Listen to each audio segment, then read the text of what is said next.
Perfect. Thanks, everyone. My name's Ben Williamson. I'm one of the co-founders of a company called InvestorHub. And today we're going to be talking about something that we've seen in the market that's quite different, something that we see from a lot of the data that we get from our clients, and talking about the mid-register. So if you don't know what that is yet, that's fine. We'll get into it. I'll just go through a bit of the agenda. So who am I? Who is the business? What's the sort of data that we're seeing? Why is it so valuable for companies to understand and also for investors to understand this? And we'll go through what companies can then do with that information. And if we've got a bit of time at the end, I'll share a bit of other data as well that's quite interesting. So my name's Ben. I'm one of the co-founders of a company called InvestorHub. We've been around for about 3 years, and it's kind of the second iteration of a business that was around for about 5 years before that. I've got about 15 years of M&A and capital markets experience, worked on about 2,000 different ASX placements, as well as 12 private equity transactions. I think it's also important to say what I'm not. So I'm not a broker, I'm not a corporate advisor or IR. I'm definitely not trying to get money today. So it's probably the first time that's been said on this stage today, but it's really important. And then about the business. So we're a software business. We work with 150, it's now 160 listed companies around the world from our offices in Australia and the UK. We help those companies scale what you see here today, right? So a big driver for the Ignite conference is to come and meet investors face to face. It's to tell the story, it's to connect. That works really, really well when you're dealing with larger investors. Right? When you're dealing with institutional investors, when you're dealing with family offices, it makes sense to fly here, to come meet people, to tell the story, to compete for that money.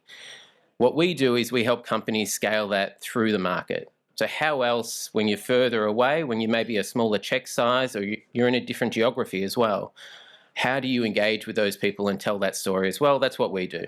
And in the manner of doing that, we've built some really great fundamental technology for listed companies, and it brings together a lot of data, and part of that data is exactly what we're going to go through.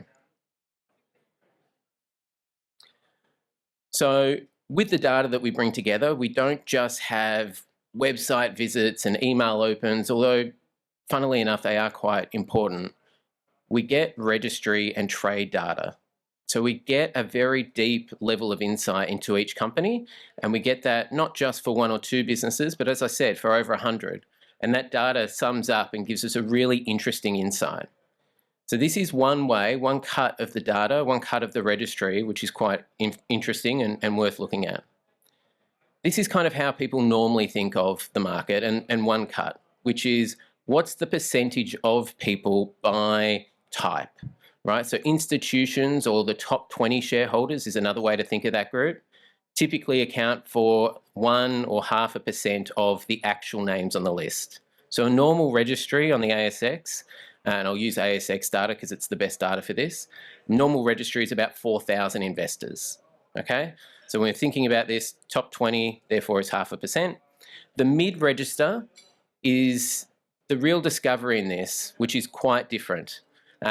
You've got normally this kind of solid line that sits below the top 20 on most people's minds, right? You've got institutions on one side and you've got retail on the other. And retail typically feels more like mum and dad investors than it does high net worth investors. We've really got this bit in the middle emerging now, which is the mid-register. And the mid-register is 5 to 10% of names. So you're talking a couple of hundred people. 200, 300, 400 people. It changes based on the company. These are the averages. No?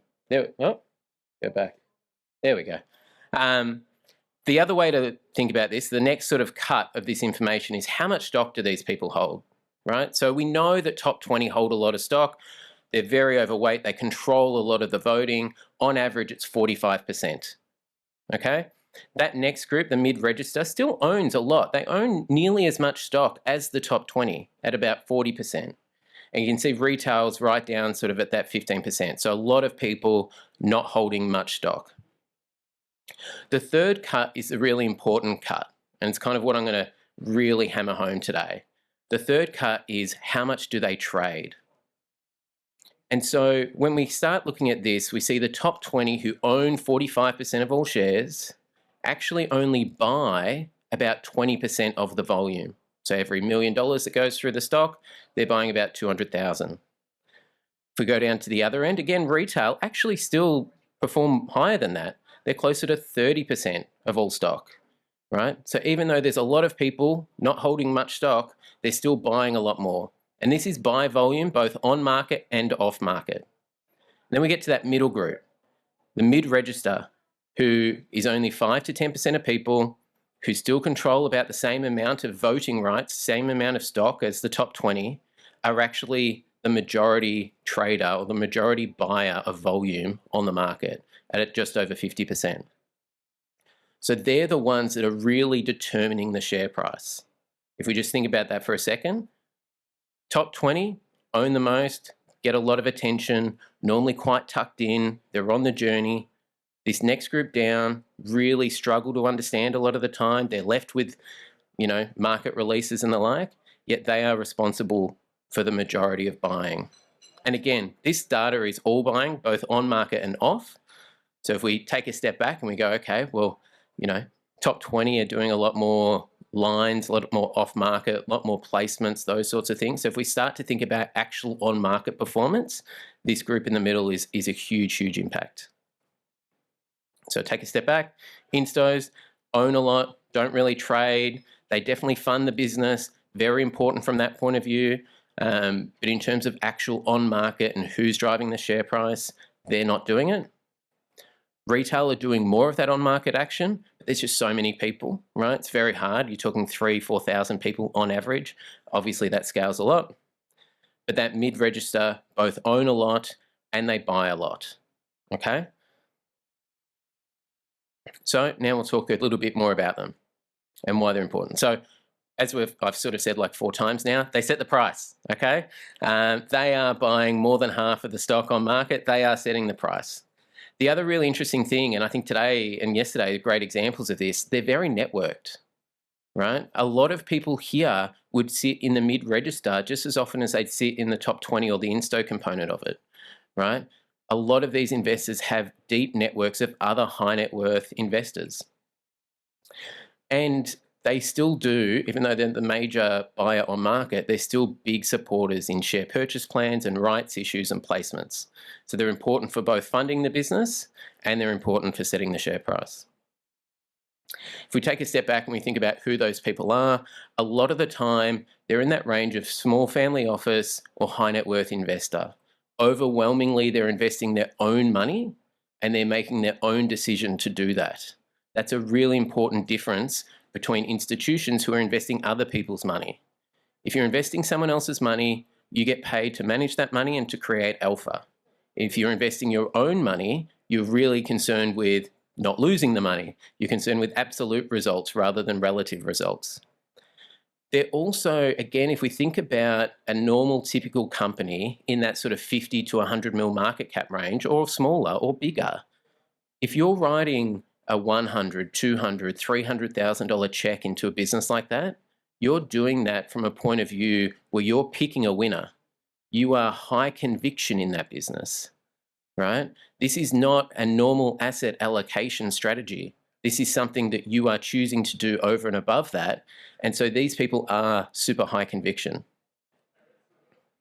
So now we know who they are and starting to think about how do companies engage them. I think the first thing really to do is understand who they are. And again, this is a great example of this microcosm in a face-to-face world. A lot of these investors want to understand more about the business. Just leaving it to an ASX release that's boring, that's 8 pages long, and it takes a page and a half to get into the actual detail isn't going to do enough to connect them with the actual business. We talk a little bit about how do you highlight the company that sits behind the code, right? You want to be known as the people of the business. You want to be known as the team with a strategy and projects, not just a code with a chart, right? Obviously, you can try and understand what kind of networks they're in so you can understand what's important to them. And I think the last one is just that respect goes so well here. Again, these are people investing their own money overwhelmingly. And so giving them the respect of time and effort does a lot. The next step is to talk to them. So again, you want to show them insights behind the scenes. I've spoken to a couple of companies here about how do they do this at more scale, and they've got site visits with a dozen people going along that are brokers and advisors. It's about actually, why don't you take a video of that? Why don't you highlight that to more people? Why don't you try and add some scale there? And also, when you're traveling around, invite them to events, whether they're digital or real world. Like, inviting these people in is really important, which brings them in on that journey, right? And I think the other side of this is making sure that you're engaging them so that they can ask questions and get feedback. I think talking to a whole bunch of people here this weekend, or this week, there's been, I think, about 50% of the time is investors asking questions of the companies. It's not just a straight pitch, right? It's a two-way street. So making sure that you're doing that as a two-way conversation is important. So there's a couple of ways you can connect with them. One-on-one, Ignite's a great example of that. Obviously, it skews towards larger investors, right? The more higher up the food chain they are, the more impactful that time is. That's great. That doesn't scale all the way down though. So working out a way to add in small group meetups. A lot of our clients, when they're going on a roadshow, they'll identify a group of investors in the area, and rather than having a one-on-one half an hour conversation, they'll get 12, 15 people together for a lunch, for a dinner, overwhelmingly existing shareholders. They are networked, they can bring friends as well, and it works really well. And obviously, our product has been built around scaling this digitally. So how do you add video and Q&A into ASX releases, into that engagement cycle? So that's about it of the main thing. The other aspect that we've got here is just one other cut of that same data, right? So we had that cut of looking at who's buying based on the size of investor. The other way that we really cut the information is, what kind of state are they in? The people buying stock new investors to the company? Are they existing investors buying more stock? Or are they old shareholders coming back in? And that's really interesting as well, because I think when companies especially think about driving demand and driving volume, they always think about new investors. How do I get new eyeballs? And the data is really telling with this. So 63% of all stock bought on market is existing investors buying more, right? Kind of makes sense. They're doubling down. They're already high conviction. Maybe there's new news flow that gives them an opportunity to come back in. Maybe the share price is depressed and they're high conviction, so they're getting back in and lowering the cost of their investment. But 63% is massive. 21% is still new. So it's still a big component, right? Like, a lot of this is bringing them in and then turning them into existing investors buying more stock. But it's still only 21%. And surprisingly, 16% is old shareholders coming back in for again, right? So if you think about that, companies have 80% between existing and returning, 80% of their future buying volume. They've already got a list of those people. And it starts to be about, how do you activate that list? How do you engage that list?